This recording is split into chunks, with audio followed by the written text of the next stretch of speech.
Friend, तो जैसे कि हम पहले से ही क्वेश्चंस 5.2 एक्सरसाइज के इंपॉर्टेंट क्वेश्चंस का सॉल्यूशन करते हुए आ रहे हैं। ओके, देखिए बोर्ड पर हम ज़्यादा क्वेश्चंस अटेम्प्ट नहीं कर पा रहे थे, इसलिए मैंने कॉपी पर कराने के बारे में सोचा है। अब हम एनसीईआरटी के क्वेश्चंस, मोस्ट इंपॉर्टेंट क्वेश्चंस सभी कॉपी पर प्रैक्टिस करेंगे।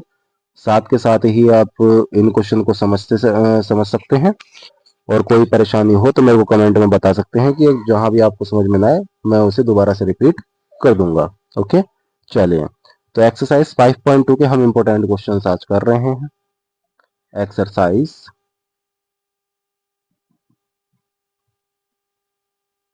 5.2।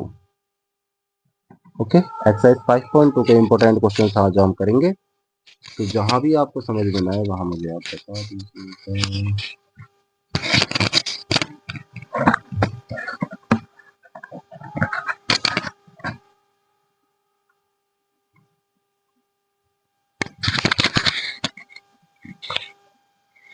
हेलो माय फ्रेंड, तो हम एक्सरसाइज 5.2 के आज इंपॉर्टेंट क्वेश्चंस करेंगे। हमने पहले से ही कुछ क्वेश्चंस इंपॉर्टेंट कर लिए थे।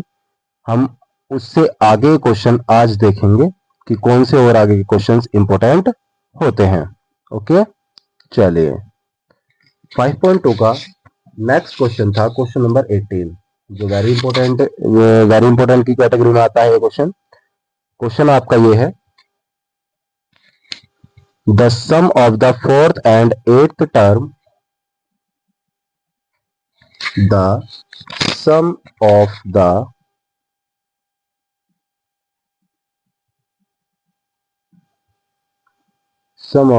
Fourth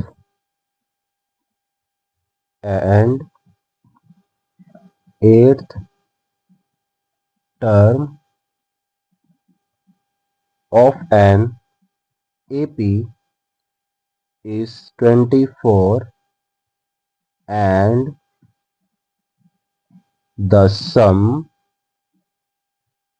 of the sixth and 10th term is 44. Find the first three terms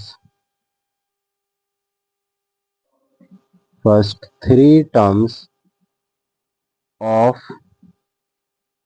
the AP। ये आपका क्वेश्चन है, क्वेश्चन नंबर 18। ठीक है, चलिए अब इसका हम सॉल्यूशन करेंगे। देखिए बात समझिए क्या कह रहा है। The sum of the fourth and eighth term. तो सम का मतलब क्या होता है? प्लस।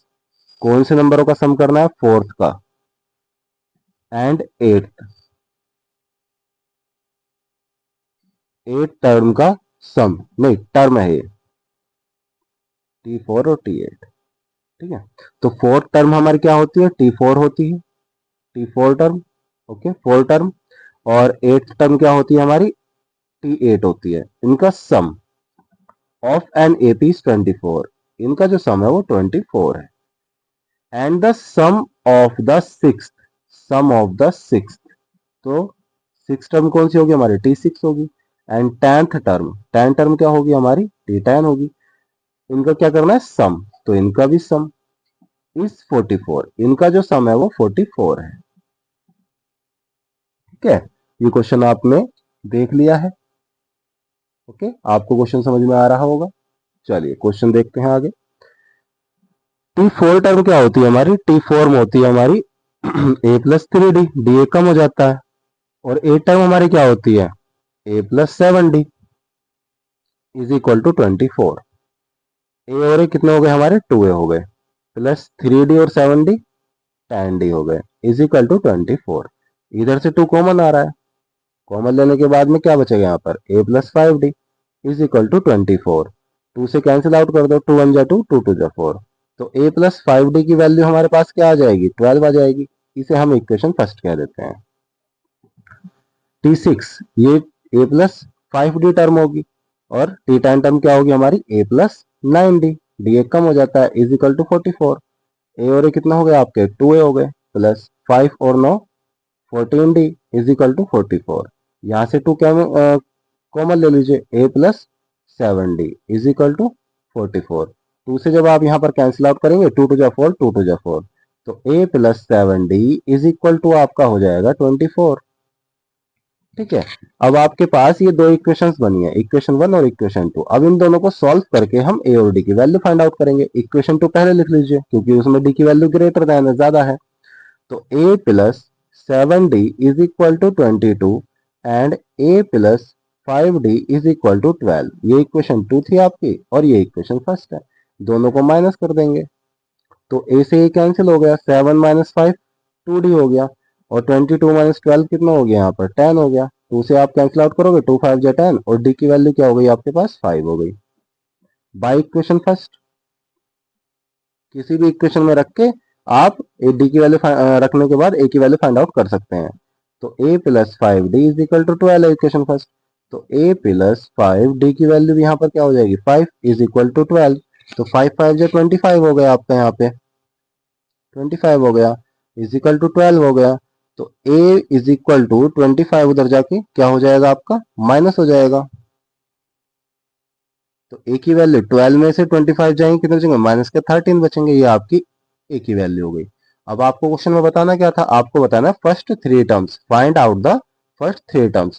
तो फर्स्ट थ्री टर्म्स कौन सी होती हैं, आप कहते हैं भैया फर्स्ट टर्म्स हमारी ये t1 होती है, t2 होती है, t3 होती है। फर्स्ट टर्म को हम a बोलते हैं, सेकेंड टर्म को हम a प्लस डी बोलते हैं, थर्ड टर्म को हम a प्लस 2d बोलते हैं। ओके, तो ये होगी वैल्यू आपकी। तो इसे करने के बाद में आप देखें कि a की जो वैल्यू है आपके पास क्या हो गई, a की वैल्यू माइनस का 13 हो गई, d की वैल्यू क्या होगी, a की वैल्यू माइनस का 13 और प्लस में d की वैल्यू 5 और a की वैल्यू क्या हो गई माइनस का 13 प्लस 2 मल्टीप्लाई 5। तो ये तो माइनस का 13 हो गई, कॉमा ये कितने बचे माइनस का 8 हो गया। ये कितना हो गया माइनस का 13 प्लस 2 5 जा 10, तो कितना बचा माइनस का 3 बचा। ओके, माइनस का 8 और माइनस का 13 और माइनस का 3, ये आपकी फर्स्ट थ्री टर्म्स हो गई, t1 t2 और t3। आंसर हो गया, क्वेश्चन समाप्त, क्वेश्चन सॉल्व हो गया। ठीक है, समझ में आपको पूरा क्वेश्चन आ गया होगा अच्छे से। ठीक है, वीडियो पॉज करके एक बार फिर से देख सकते हैं और नोट डाउन अपनी कॉपी में कर सकते हैं आप। ओके,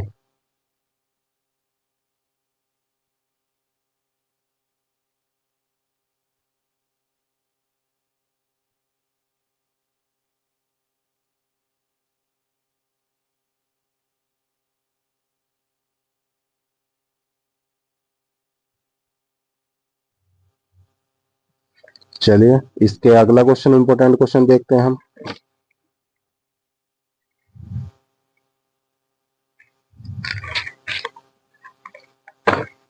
एक्सरसाइज का नेक्स्ट इंपॉर्टेंट क्वेश्चन है, लास्ट क्वेश्चन है ये 20 क्वेश्चन। तो हम इसका सॉल्यूशन करेंगे अब। तो 20 क्वेश्चन हमारे पास क्या है, Ramkali saved 5 rupees in the first week of a year. Ramkali saved in 5 rupees.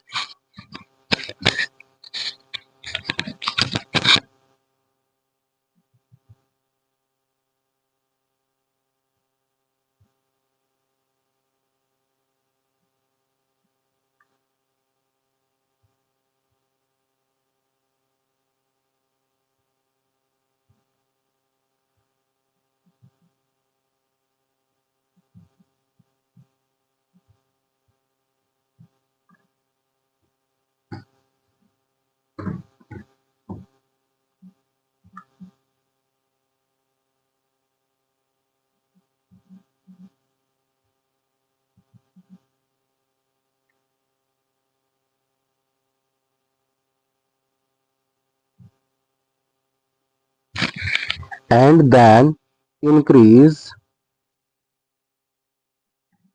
Then increase her weekly saving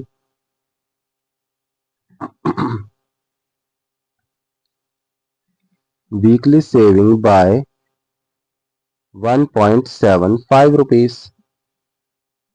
If in the ninth week her weekly weekly saving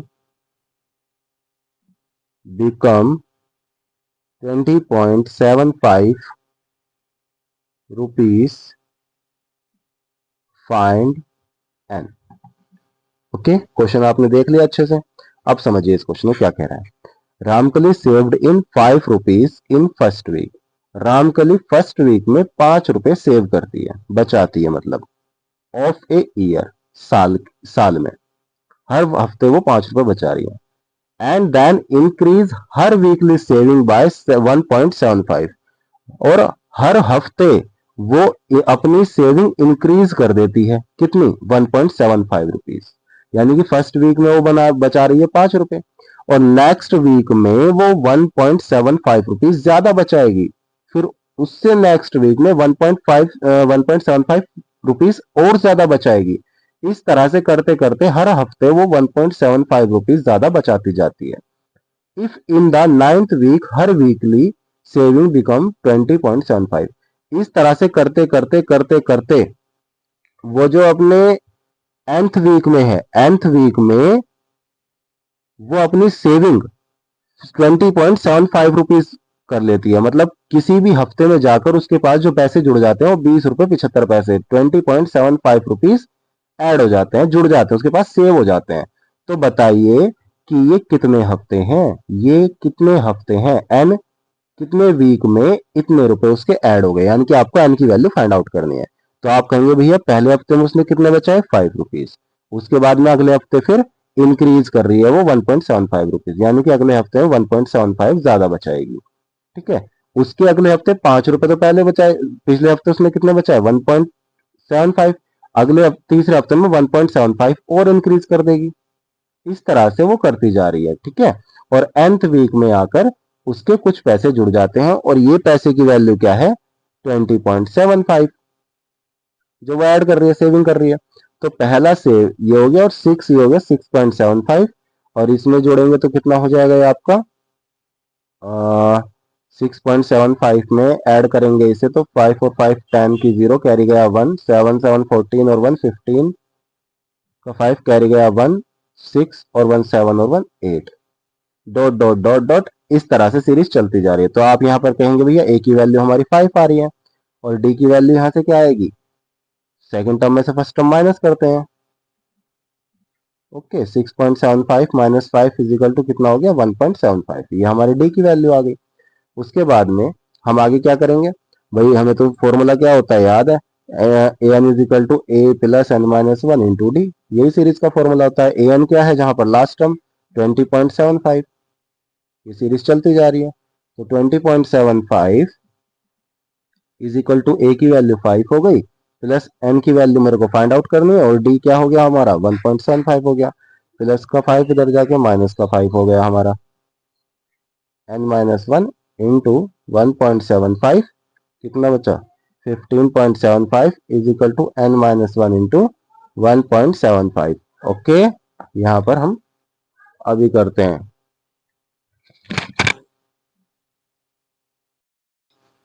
हाँ तो बच्चों हम कहा थे फिर यहाँ पे, ये आपका 1.75 के डिवाइड में जाएगी वैल्यू, तो 15.75 अपॉन में 1.75 हो गया, इज इक्वल टू में क्या हो गया, एन माइनस वन।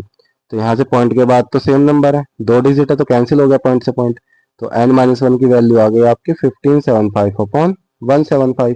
तो आप पहले क्या करेंगे, इन्हें कटिंग कर लो, तो इनकी कटिंग कर लीजिए। कटिंग करते हैं, देखते हैं कितनी बार आता है, 9 5 जा 45 का 5 कैरी गए 4, 9 7 जा 63 और 4 67 का 7 कैरी गए 6, 9 1 जा 9 और 6 14, ये पूरा 9 बार में जा रहा है। तो n minus one is equal to 9, तो n is equal to 9 plus 1, n is equal to 10, 10 term, यानी कि 10 वीक्स लगेंगे इतने रुपए सेविंग होने के लिए। हमें कितने हफ्ते लग गए, पूरे 10 हफ्ते लग जाएंगे। n की वैल्यू आपकी 10 वीक है, आंसर, क्वेश्चन कंप्लीट हो गया। ओके, तो ये आपके 5.2 एक्सरसाइज के सिर्फ इतने ही इंपॉर्टेंट क्वेश्चंस थे जो मैंने आपको कराए हैं। ओके।